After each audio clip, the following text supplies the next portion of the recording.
So I thought that was a fantastic introduction to our panel discussion by Philip. And what we want to talk about today is the impact of AI in healthcare in San Diego. So we're going to try to have a conversation about three main topics, which are U.S. healthcare, its impact by AI, and the impact of potentially to San Diego. A few statistics that I want everybody to be aware of. So AI is right now exploding. The amount of funding for AI over the last decade has gone from almost zero to approaching $7 billion, or over $7 billion this year. And if you look at AI healthcare, there's over 13 companies that had $25 million invested. There's 113 AI healthcare companies funded, and 70 of them have been formed within this year, as of February.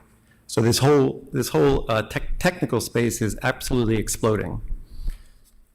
One of the things the first question I'll ask our panel, and I'd like the panel to have a conversation, is how do we think AI can improve U.S. healthcare? And I'm going to leave it. One other comment I want to make is we constructed the panel to have two types of people. So we have venture capitalists, and we also have entrepreneurs, CEOs of companies. So we have, I think, a really good balance from both perspectives of the business of AI and healthcare. So the first question is, how can AI help improve the outcomes within U.S. healthcare? And outcomes can also be reducing of cost. Kim? Sure, and I'm not sure which group I belong in, because I am both a VC and a CEO of a company now, but I really enjoyed your talk, by the way, and I appreciate the opportunity to be on the panel. Just as a starting point, I think that question alone could sort of take up the rest of the evening, because I think you pointed out really accurately our healthcare system is in a crisis. So it's not a question of, is there an opportunity for us to make an impact? I think we have to make an impact because the costs of healthcare are too high, and as everyone here knows, despite the fact that we pay more than any other country for healthcare, our healthcare ranks, somewhere around the type of healthcare that Cuba currently gets. So there's a ton that's needed. As you pointed out as well, Dr. Lowe, that one of the challenges is we also have an aging population, right? So we have, Alzheimer's taking up a lot of the healthcare spend, but it's fascinated me to think that that people that are 100 and over is actually now the fastest growing segment of the age population than any other segment. So if we don't do something about making a difference in healthcare, we're going to have a huge problem. And the areas, that I think we really can impact greatly is the opportunity to really start with the patient at the core and improve the outcomes for the patient. And then there's all kinds of avenues where that gets really interesting, because it's not just about making better drugs, but making better drugs that in fact are tailored for individuals, and then starting to do the types of things that you've already spoken about very articulately, the ability to be able to improve on imaging and on diagnostics is really one of, I think, the most active areas right now in AI spend. And it's fascinating to think that we can potentially even move further up the equation and not just think about healthcare as diagnosing disease and managing symptoms, but even start to move up the equation. But it's all going to require data. So I'll apologize. I feel like I've already monopolized a lot of the time, but it's an area I'm passionate about, and it's fun to be up here with others that are very active in the space. Does anybody else have anything? I can, as a non-US national person who grew up in a small European country where we have, socialized healthcare, I can tell you that the system in the United States is certainly amongst the most expensive in the world, and certainly the outcomes aren't wonderful, but at least for a number of us, the outcomes are fantastic and the service is very fast. And so what I'm trying to say is that actually it's not a simple issue of let's fix the healthcare system, as if there is one single magic bullet that's going to solve the problem. I think clearly AI has a role to play where data is good and it can be processed more quickly and insights can be harvested from it. But one of the problems we have generally is that most of the data is garbage. And I think that bottom line is when you try to process garbage data, you get garbage outcomes. And we do have a lot of companies, businesses, investors chasing after the false hope that we can turn garbage into insight. So I think there's I don't think that AI is by any means a magic bullet for the challenges in the healthcare system. But as a person that's just arrived in this wonderful country, I can tell you that my wife got ill in January and she had her scans, she got to see the experts and all done, surgery finished within a month. Because of course we were lucky enough to be able to afford it, because we were educated enough to spot the problem in part by ourselves. And there were all sorts of contributing factors. I can tell you, if I sat in pretty much any other European country and I tried to get the same result, I couldn't. I'd probably still be on the list. So there are wonderful things about the system and terrible things about the system. It's more than just one or two magic bullets. And one of the things that I think is most encouraging about healthcare everywhere is the involvement of the consumer themselves in managing their own healthcare and in making their own decisions. And what I'm seeing here in the US is that great service is actually hurting me in my pocket. So I make decisions based on that. And that actually enforces or enables behaviors which are, I think, offering a great deal of confidence that the system, the alignments, the incentives in the system will be aligned better. And I think it's a combination of many of those things. Empowered, enabled consumers, technology is playing a role in that. Incentives being aligned, that's really critical. And then where there's good data, rapid processing of it using AI. Where there's garbage data, we need to do something to make it a lot better. And all of those things are playing a role in what we can do to change it. Thank you. Naveed, do you have a comment? Yeah, first of all, AI is agnostic. So it could be applied to any industry that there's data to get value out of, to make money, save money, and of course in the healthcare sense, save lives and improve lives as well. And as Eugene and Philip both touched on, it's been around for a while, and San Diego is the birthplace of it. The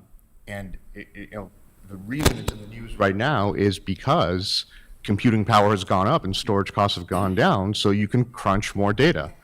But it needs to be good data, or it's useless. With healthcare being 18% of the U.S. economy, it's absolutely, I think, the sector that is my favorite. Even though we're agnostic as investors, healthcare is my favorite sector. With two of our portfolio companies, CureMatch being one that Stefan can talk about, and CureMetrics being the other. And what we found out in this process is, the changes that need to be made in our healthcare system. CureMetrics' machine learning algorithms is detecting breast cancer up to 600% better than all other competitors, and these are public companies. They've gone head to head on the same data sets. But in the U.S., until they go through the FDA process, because even though it's software, it's considered a diagnostic. It says you have breast cancer. It can't be out there saving lives detecting breast cancer. But in Mexico, we can, because Mexico's FDA does not regulate software. So they're there right now. They have Mexican investors. Kevin, the CEO, was down there last week signing deals, and they're going to save lives in Mexico before they save lives in the U.S. because of our antiquated system that it is being pulled into the 21st century. But here you have a technology developed in the U.S. that's going to save lives elsewhere first. Well, you bring up a really important issue, which is FDA approval. And I know a few people might have some comments about the adoption rate of technology, specifically on how the FDA will or will not approve things. Yeah, I'll comment on that. So I'm the CTO of BioLink. We are developing a medical device that uses AI algorithms to better understand the individual's physiology. So instead of using big data, we're all about the small data, really learning about what the individual can do to improve their overall metabolic health and well-being. And one of the challenges going through the regulatory process through the FDA commercializing a Class 3 devices, the FDA is very averse to technologies where there's not a very well-defined finite state machine, where you can actually conduct a thorough risk analysis and identify what happens if you have a bad training set. Will the insulin pump deliver a fatal dose of insulin?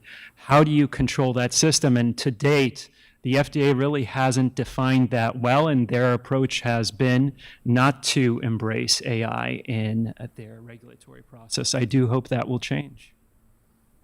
Yeah, so hi, Stefan from CureMatch. I can add on the FDA subject. I mean, first of all, I'm very happy to see you, Philippe. Me too. Because I used to be incarcerated in the same corner at the Salk Institute. It's a jailbreak. How was your sleep? Was. And so the FDA is, I mean, the opportunity, yeah, no question, there is an opportunity. Good data, bad data, I mean, that is a subject that we all talk about it, we all know about it. But there's also then the approval of the FDA, whether the FDA know how to handle, oh, sorry, I'll get closer. So there is this whole area of companies and technologies that are developed and that the FDA doesn't really know what to do with.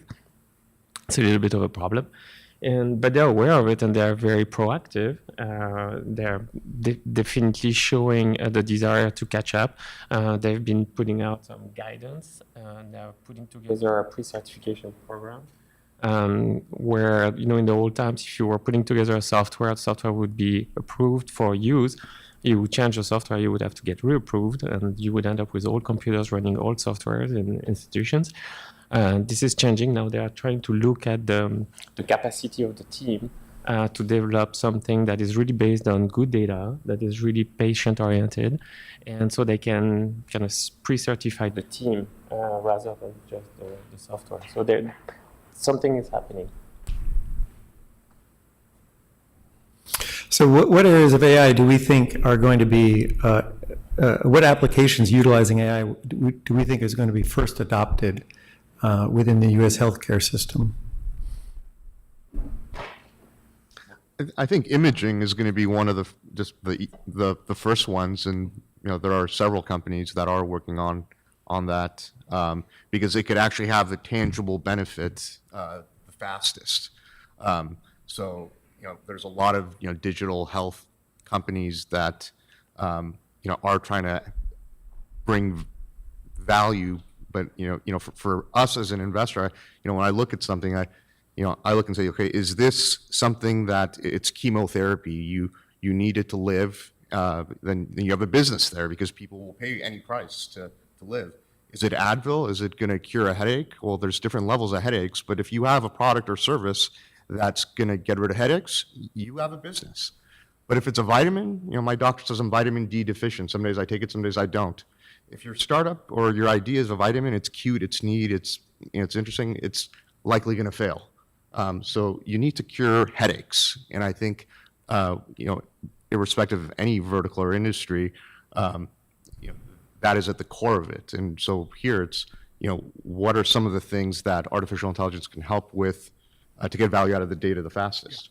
Yeah, I'd like to just add to that. We're and I loved Philip's presentation, and we've met a couple of times before because we both touch on sleep and sleep health. And Sleep Score Labs is adopting an approach which is about enabling people to objectively measure their sleep without needing to wear or touch anything, because our view is that at least for the mass population, those people who struggle with sleep-related issues, it's about half of the population, and they don't know what to do. And unfortunately, they find it difficult to describe their sleep. They go to their doctors, and unfortunately, their doctors are equally ignorant. The average primary care physician in the United States studies sleep for between 2 and 3 hours in their entire education. So they will probably spot that an overweight male who snores and who's sleepy during the day in his 50s has a risk of apnea, but they won't spot the problem if the person is female, if the person is younger, if the person is fit and not overweight. And so the bottom line is that there is a need to, in this particular case, address the ignorance problem. And we think that the best way to do that is to put tools in the hands of the consumer, but make those tools easy to use, so easy that they don't need to be used. Make them disappear. Don't wear anything, don't touch anything, don't have to remember anything, and then collect data, but only high quality data, and use that high quality data along with lots of other data, like, for example, lifestyle, what people do during the day, how active they are, what pills they take, what mattress they sleep on, whether or not they've taken care of that issue. And only by bringing all of that together in large, high-quality data sets can we then apply the tools of AI. And a great colleague of mine, Ricardo, is just down there in the audience, because I wrote on the topic a little earlier this week. I don't think artificial intelligence is what we need. What we really need is, I called it real intelligence, but actually he described it even better. It's intelligence augmented. What we actually have to do is we have to leverage the expertise, the scientists, the people who already understand the topic, bring their knowledge to bear and guide the artificial intelligence to help us get faster results from high quality data sets. And if we can do that, I think we can make a massive difference, and it's going to be at the intersection between large quantities of data, which is high quality, on respiratory signals, on all sorts of other parameters, and clearly we're focused on sleep, and combining that with lifestyle information, the things that our mobile devices already know. They know who is active, how active they are. They know how distracted we are, because we tend to use social media when we're more distracted, for example. We can leverage lots of things and combine them with objective data to learn a lot more. And that's where we see a significant opportunity in leveraging AI.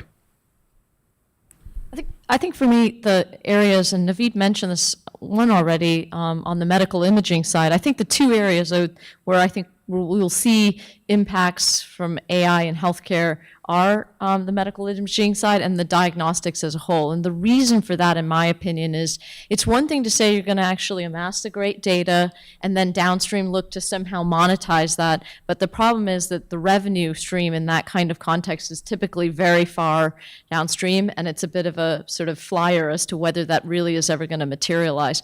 Whereas in context of imaging, so better imaging, and on the diagnostic side, the ability in one way, shape, or form to both manage, to reduce the time frame for a physician to be able to make better, so clinical utility, and be able to help the physician make better decisions, and to, in one way, shape, or form, remove costs from the healthcare system.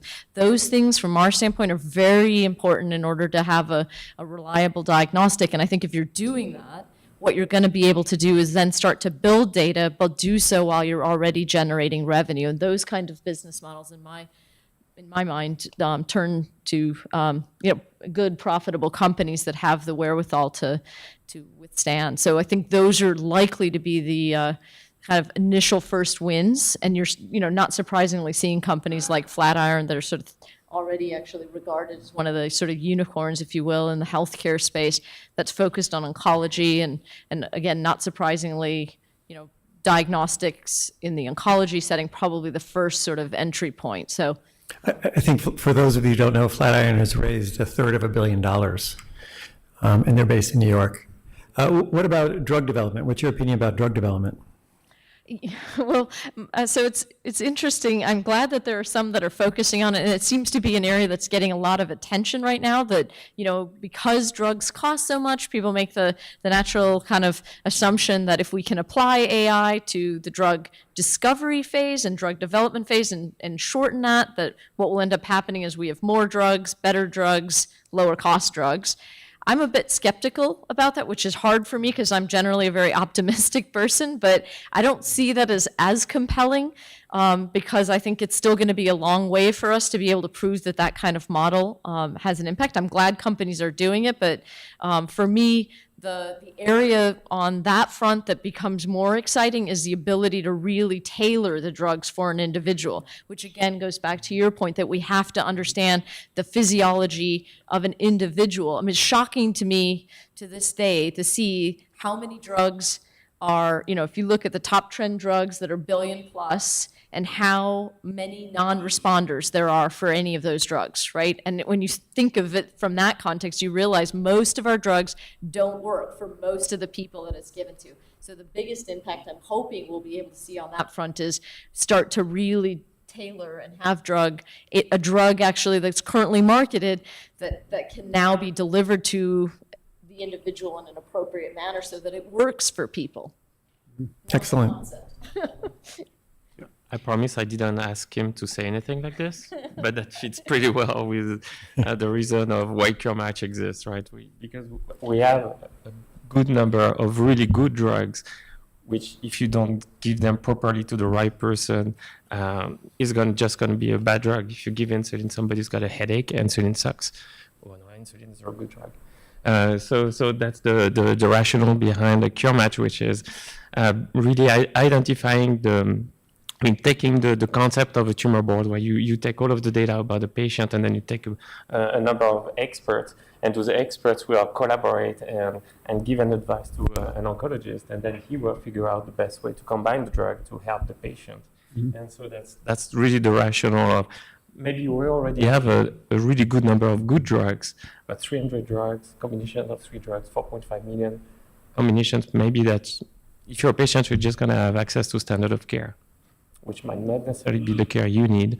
And so that brings us to our mission, which is, pushing the needle, making sure that there's a transfer of this knowledge. So back to what you were saying earlier, it's not necessarily just, there is a big data approach, but there's also an expertise approach. And building from the expertise, you were saying small data expertise, start from the expertise, the clinical expertise, build it, bring it, transfer it, make it available to all, to benefit all. And then add on it the big data approach. So that's how we are doing it. I couldn't agree with Kim more in regards to the payer, because at the end of the day, it's the insurance companies that are paying the hospital, the doctors, the pharma companies, the labs.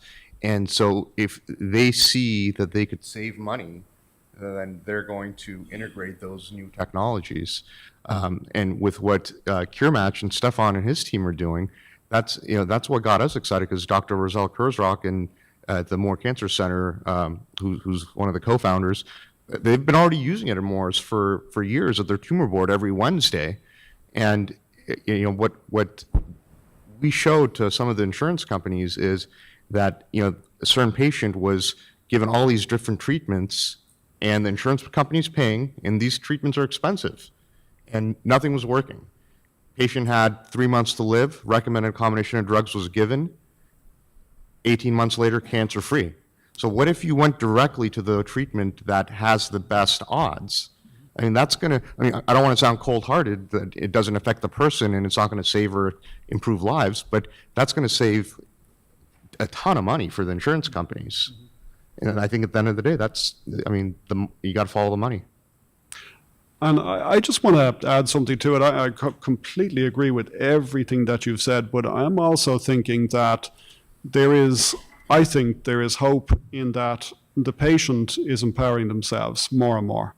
And I think that helping the patient to understand themselves and helping them to understand what decisions to make is actually a business opportunity in and of itself. And in our space, let's just talk about sleep. And as Philip rightly mentioned, sleep is, there's an intersection between sleep and not only pretty much every major chronic disease, but chronic diseases which cost a lot of money to treat. Well, guess what we found? We found that half of people who have a sleep problem that really worry about it and want to do something about it don't do anything about it. And initially we thought, is that nihilism? It's because people think, well, it's just sleep. Sleep is for wimps. It doesn't matter anyway. And we've heard that, but we researched it, and what we found is really interesting. The reason why they don't do anything is because they do not want to be addicted to those hypnotics that you just talked about. Right. So there is actually a very large number of consumers who have money to spend, and currently in our market they spend $60 billion a year on lotions, potions, mattresses, pillows, sticky things for their noses, things for their throats, and all sorts of stuff. And they suffer from a sleep problem. The first thing they do is they go onto Amazon, where there are, and I'm not joking, you search it tonight, over 1 million options. The first 20 of which are utter garbage and actually would not improve sleep for anybody. And there's certainly no data behind any of them. And so we think that there are areas of healthcare where there is an opportunity to make a difference, leveraging data about me for me, but also leveraging my data to help other people like me. And we think that there's an opportunity and an avenue there, and it's about essentially enabling people to make better decisions with that $60 billion and actually enabling some facts to be brought to bear in those purchase decisions. And not only that, but enabling the doctor to understand what's really happening, because in our area, which is sleep, people can't describe what their problem is very well, because all the evidence shows that it's not something you can describe because you weren't conscious for it. I remember what I ate yesterday. I remember what exercise I did or didn't do. I remember if I had a headache or not and how long it lasted, but I cannot remember exactly how many times I woke up. I can't remember exactly how many times I was asleep. So there are parts of our lives where we think that we can make a difference on the consumer side, but I completely agree. Across the spectrum, there's an opportunity to make a difference, and the technology leveraged in the appropriate way can help us to get there way faster. One of the things that we haven't really talked about is this whole notion of digitally enabled biomarkers. So if you can imagine, we're somewhat limited today with conventional channels of information acquisition, electrophysiological parameters, kinesthetic parameters. Imagine if you could augment this traditional these electrical channels of information with added dimensions of rich chemical information. So now in real time, you can measure neurotransmitters, you can measure metabolites, you can measure electrolytes, you can measure hormones, minerals, vitamins, and understand the causality associated with your daily lifestyle choices and how they impact your overall health. So you can start shifting from reactive care to preventative care.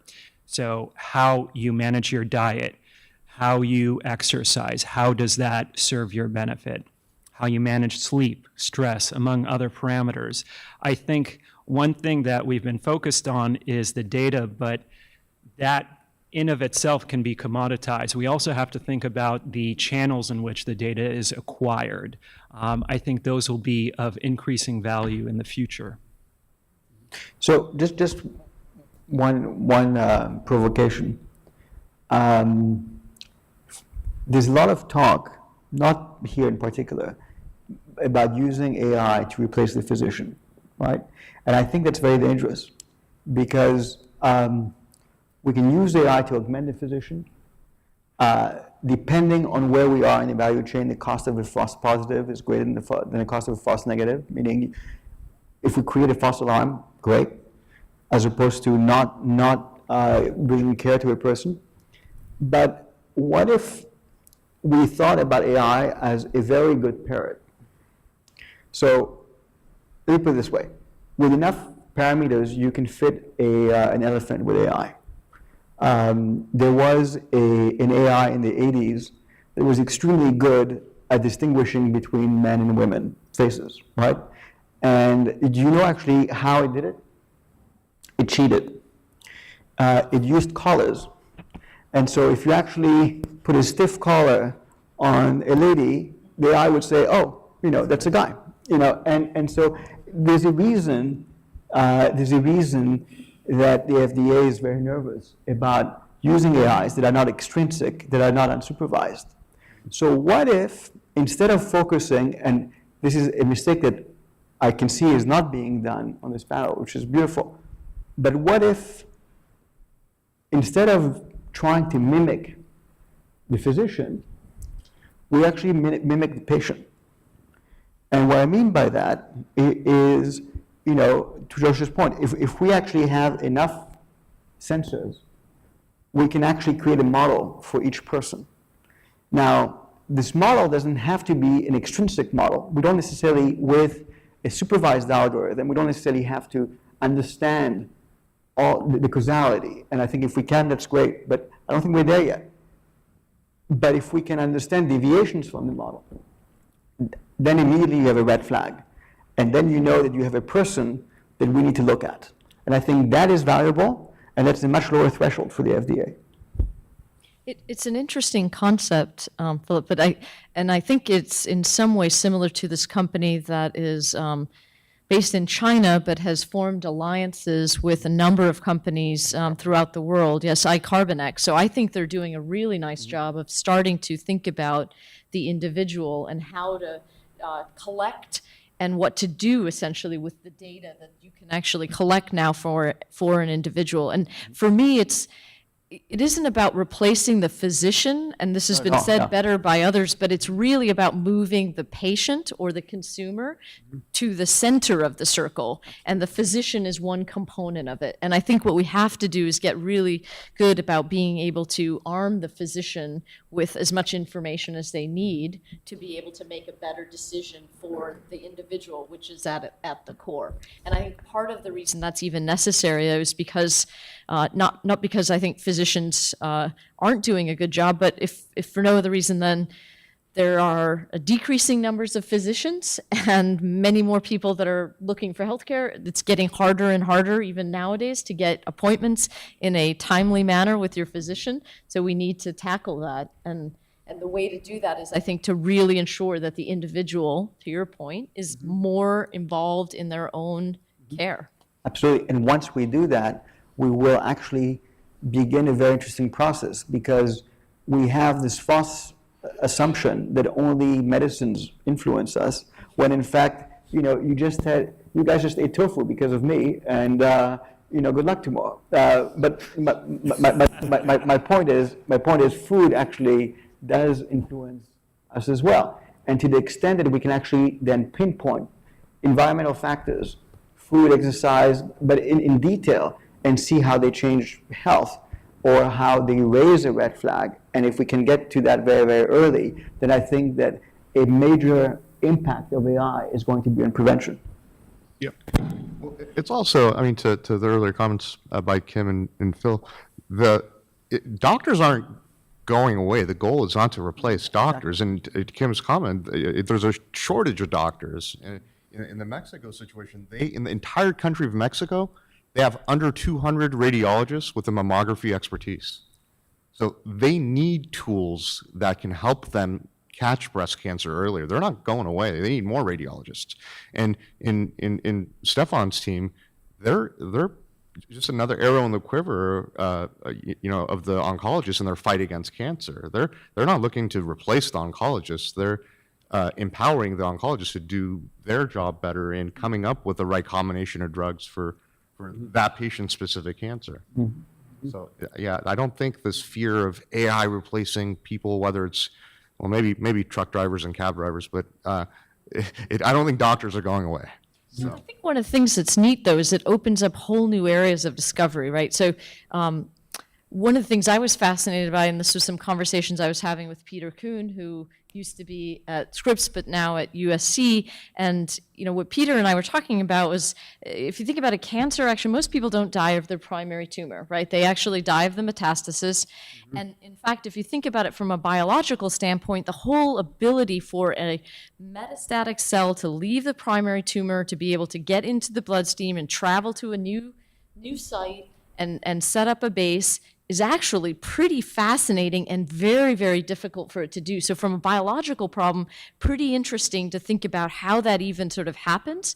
But then, you realize that, think about it like a foot traffic problem, right? Our retailers are better at this point at being able to understand how someone moves through a retail setting, where they stop, when to push ads to them, how to actually sort of look at the foot traffic of an individual and what their needs are. And we actually can't do that for a cancer cell yet. But one of the things that's really cool that no physician right now thinks about is, when someone is metastatic, which of the cancer cells that are now traversing through the bloodstream are going to become problematic, which ones, in fact, would be handled perfectly fine by the immune system, right? So where is that sort of single cell foot traffic kind of leading to? If you amass large amounts of good quality data, you can start to figure out for an individual, what does this pattern actually look like? What parts of the body does this cancer cell go to?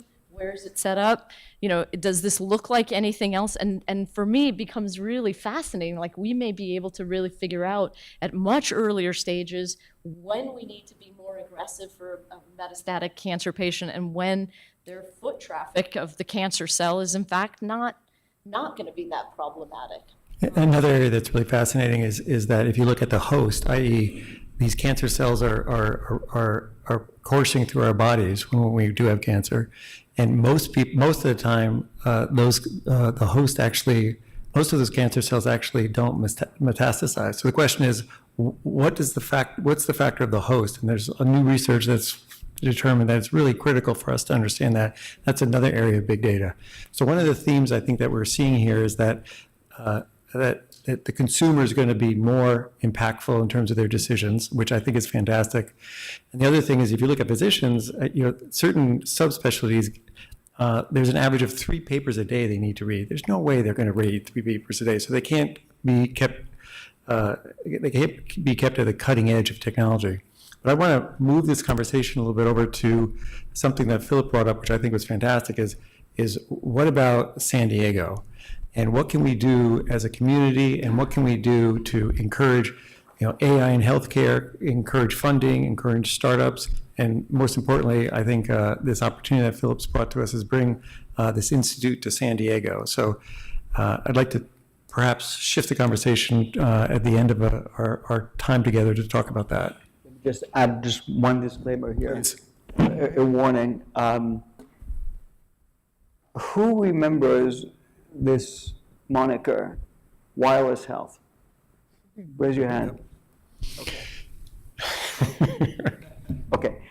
So this happens to be, I think, one of the most elegant and refined conversations I've heard about AI. And I live in Silicon Valley now, so that tells you something.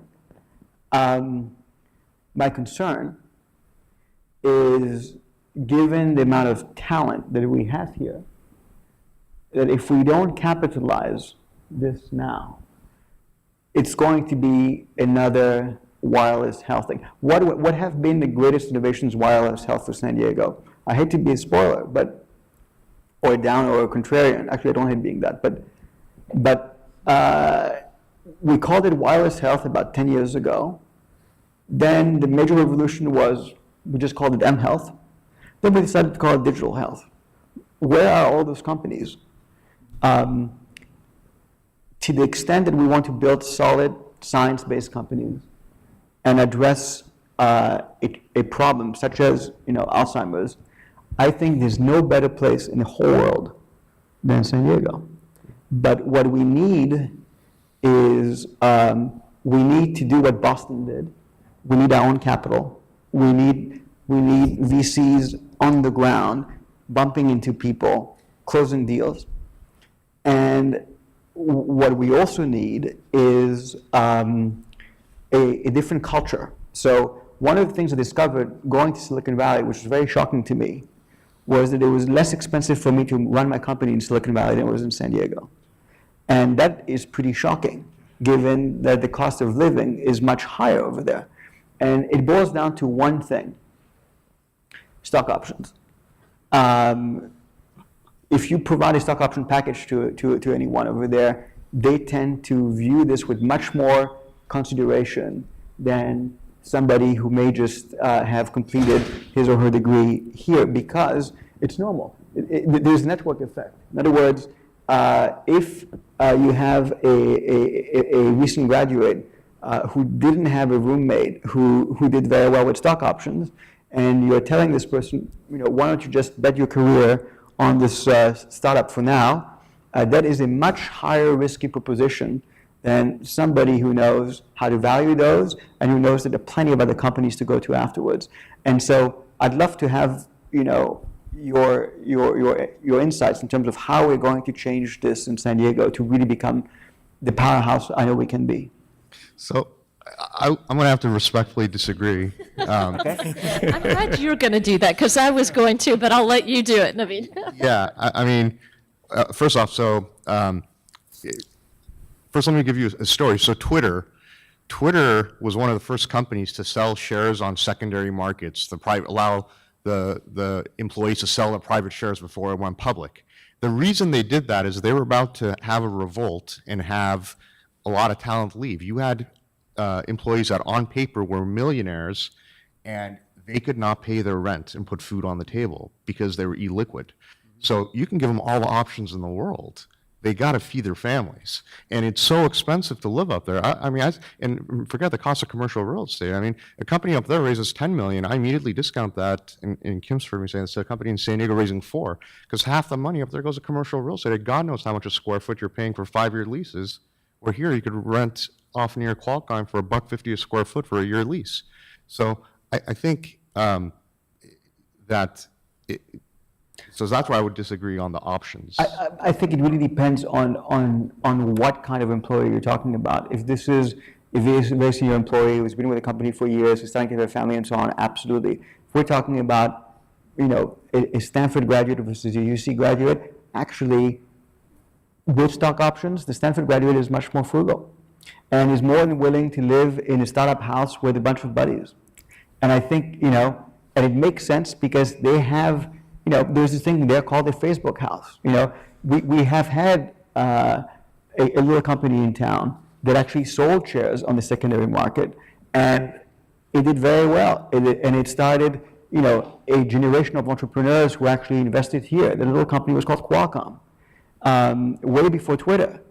But we haven't had enough home runs since to make the idea of options as attractive and palatable.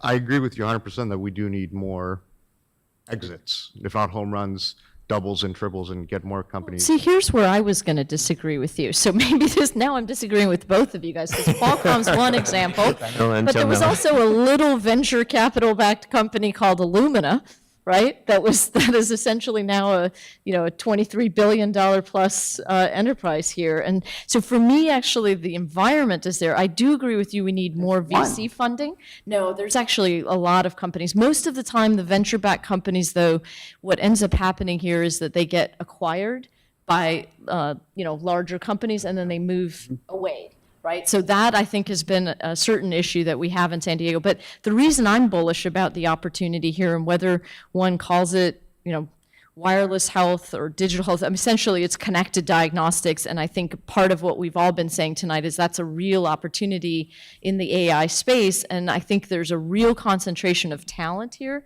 in San Diego. But the other component that I think is really compelling is clearly what we're also all talking about is it's this notion of kind of interconnected disciplines that have to come together in order to make this really hum. And I don't find very many environments other than San Diego where that kind of collaborative spirit is alive and well. So it's really not, to me, surprising to then say you've got people on the tech side, people on the biology side, people in in the legal and the VC side all coming together. This environment has the potential to be that collaborative, and I think we really ought to capitalize on it. And I'm excited about the what you've proposed, and it's nice to hear, although I don't know much about it, but the collaboration between IBM and UCSD, right, on the Aging AI Center, and if we can capitalize on more of those kinds of opportunities, I think we have an opportunity to be the kind of heart of AI in healthcare. But actually, I think you just proved my point,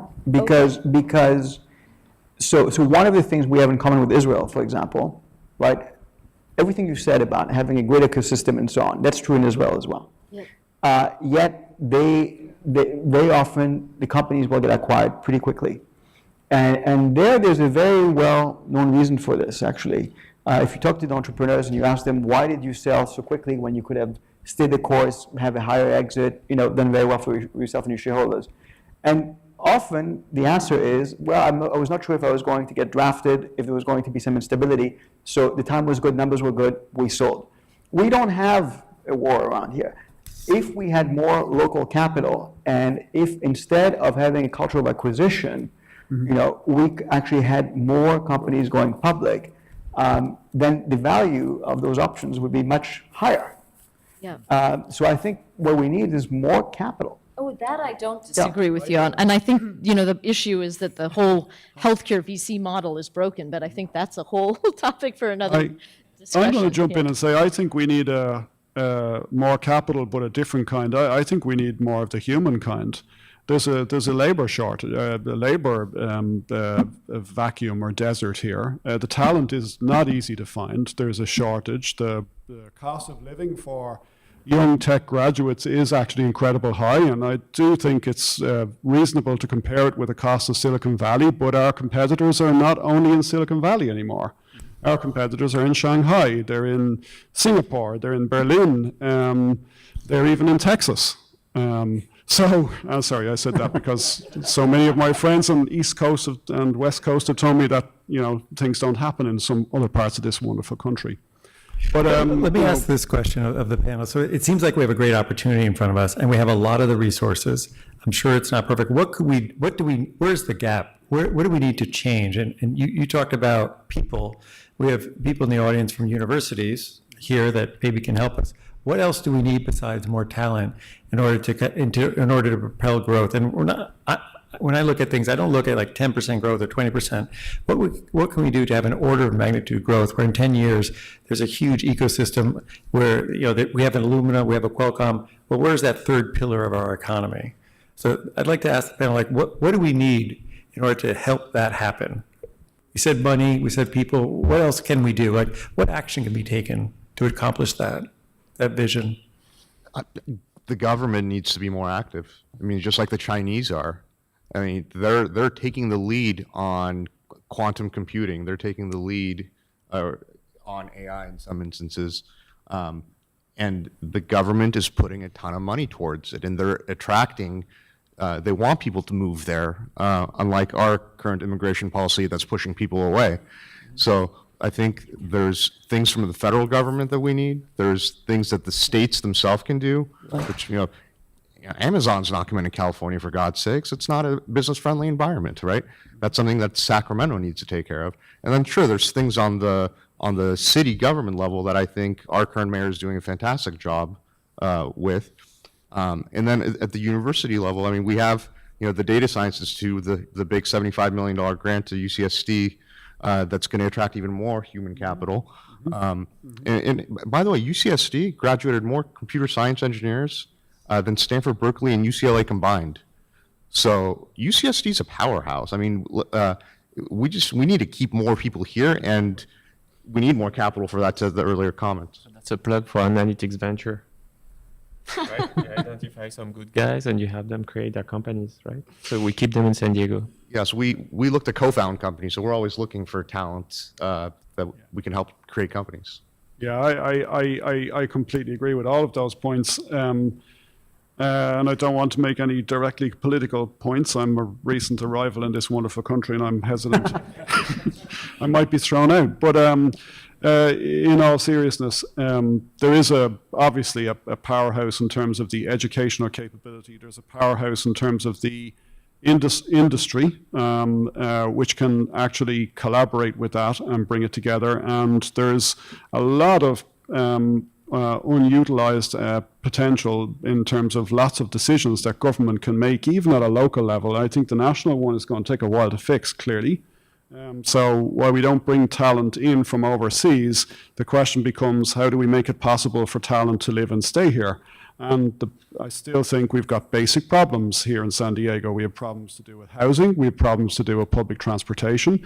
The tech talent working up in the Bay Area can hop on a train and go home. It unfortunately can't afford to rent a house there, which is why they're moving to Austin, et cetera, et cetera. So I think that there's a need for joined-up thinking. And what I mean by that is it's going to require a systemic approach in order to solve the problem. And I say that because I come from Ireland, and when I was a kid, unemployment was 20%. The economy was a feudal agricultural economy, and today it's the number 2 software exporter and the number 2 medtech exporter by dollar value in the world, and its population is about the same as San Diego County. So the way it solved the problem was, and it isn't completely solved by any means, but the way it solved the problem was it brought everything together into a systematic approach. You need education, you need government, you need access to labor and people, both from inside and outside, and you need to connect that to industry, and you need to make sure that that's seamless, so that graduates, when they leave UCSD, they go straight into jobs in leading industry here in San Diego, because the program at UCSD was designed exactly for the needs of that industry to ensure that they could be productive from day one. Then the graduate wins. They get real work experience the day they walk out the door of the university. In fact, they probably got the experience during the program. We got to get things like that together. And I think, if you don't mind my saying so, that we may be ever so slightly complacent here, because the sun's always out. The quality of life is very good. You know, we can go to the beach anytime we like. But my grandmother used to say to me that necessity is the mother of all invention. And I think it's wonderful that you're going to Mexico, because, you know what, they don't have the money in Mexico to overpay for expensive solutions. So that's going to drive solutions like yours on the medical side. That's great. So we got to start thinking about it in San Diego context. Necessity, if we want to be leaders in the world in AI, is going to take a pretty radical series of initiatives all working together for the next 10 years, or I can guarantee you the leadership's moving, and it's not to another part of this wonderful country, it is to Shanghai, or to even Beijing, where there are incredible activities taking place and incredible levels of investment and support and effort, and it is all synced together, and that is the competition. It's not even, just one quick point, it's not even, I mean, it is China, but our neighbor to the north is sucking talent. Yep. I mean, Toronto is a powerhouse. I mean, and, you know, I was talking to a professor at the University of Toronto who, you know, they're in Jeff Hinton, I think you alluded to, or Eugene did, was a UCSD grad that is in Toronto and an AI leader in the world. And this professor said they hired 9 computer science professors at University of Toronto.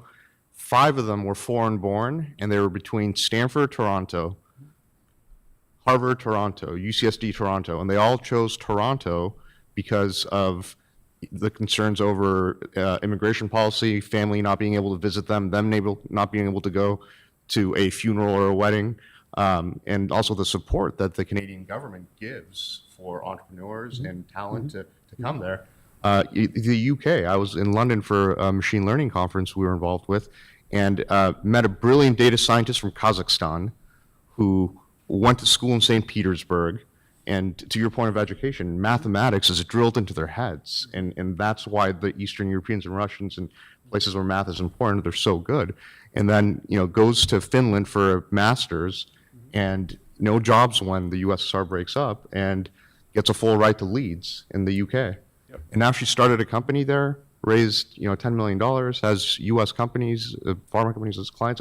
And so that's, but it came because she got a full right to Leeds. Right. And the jobs are in Yep. Leeds, not anywhere else. Absolutely. So, Canada is doing it right. Not just Toronto, you know, Waterloo, Montreal, very quick, you know, and now they have these supercluster initiatives. You know, in contrast, the mayor here, you know, thought he had federal money for the Neurozone in San Diego. It was pulled out. So, you know, and to Colin's point, I do think, I mean, one of my entrepreneur colleagues in Silicon Valley said, you know what? Why do we have such a high rent? It's because people are moving here. And you know what? It's a great thing that we have a high rent. They have to get off their bums and do things, or they die, you know? And that's pretty good pressure. So I agree that complacency can be very dangerous. One of the great things that is happening, and that has happened in the last few years, is that UCSD has tremendously reformed itself. It has become much more porous. Greg Horowitz is in the audience, and I think he's one of the people we have to thank for that, along with the chancellor. But what I think is, it really behooves the financial community to put its stake in the ground, because this climate, the government is not going to come and save San Diego. We have to do this ourselves. Agreed. So I'd like everybody to One second. I'm really excited by the opportunity that San Diego has in front of us. I think that we're at the nexus of a great area of growth. And I think we have the elements, the pieces of the puzzle that will enable us potentially to capitalize on that. So that gives me a lot of excitement. I would like everybody to help me thank this panel, this historic panel. I think they did an excellent job of